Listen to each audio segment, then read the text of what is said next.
Kannur university Inter college വടംവലി championship നടന്നു. വാശിയേറിയ വടംവലി മത്സരത്തിൽ മുന്നാട് പീപ്പിൾസ് കോളേജ് ജേതാക്കളായി. കണ്ണൂർ യൂണിവേഴ്സിറ്റി ഇന്റർ കോളേജ് പുരുഷ വനിതാ വടംവലി ചാമ്പ്യൻഷിപ്പിൽ പീപ്പിൾസ് കോളേജ് മുന്നാട് ചാമ്പ്യന്മാരായി. ഫൈനൽ മത്സരത്തിൽ സി പുരുഷ വിഭാഗത്തിൽ മഹാത്മാഗാന്ധി കോളേജ് ഇരിട്ടിയെയും വനിതാ വിഭാഗത്തിൽ ഡോൺ ബോസ്കോ അങ്ങാടിക്കടവിനെയുമാണ് പീപ്പിൾസ് കോളേജ് പരാജയപ്പെടുത്തിയത്. വനിതാ വിഭാഗത്തിൽ ഗവൺമെന്റ് കോളേജ് കാസർഗോഡും പുരുഷ വിഭാഗത്തിൽ ഡോൺ ബോസ്കോ അങ്ങാടിക്കടവ് മൂന്നാം സ്ഥാനങ്ങൾ നേടി. ഇരു വിഭാഗത്തിലും നെഹ്റു ആർട്സ് ആൻഡ് സയൻസ് കോളേജിനാണ് നാലാം സ്ഥാനം. 22 ടീമുകൾ മത്സരത്തിൽ പങ്കെടുത്തു. ദേശീയ കബഡി താരവും സ്വർണ്ണ മെഡൽ ജേതാവുമായ ജഗദീഷ് കുമ്പള മത്സരങ്ങൾ ഉദ്ഘാടനം ചെയ്തു.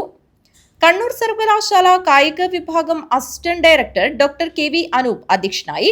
Advocate C Ramachandran, M Ananthan, academic council അംഗം professor P Raghunath, doctor M C Raju, Praveen Mathew, Vijayan Payam, E Raghavan, Suresh Payyanam, M Lathika, K V Sajith, M Vinod Kumar, M Surendran, college union chairman Abhinand എന്നിവർ സംസാരിച്ചു. സമാപന സമ്മേളനത്തിൽ ബേഡെടുക്ക ഗ്രാമപഞ്ചായത്ത് president M Dhanya, people's college principal doctor C K Lukose, Kannur സർവകലാശാല സിൻഡിക്കേറ്റ് അംഗങ്ങളായ doctor K Sukumaran, Sajith Paleri, E K Rajesh, Abdul Khader, Bangalam Anil എന്നിവർ ട്രോഫികൾ വിതരണം ചെയ്തു.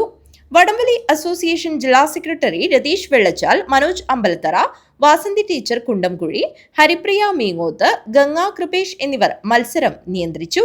News bureau, Kanhangad.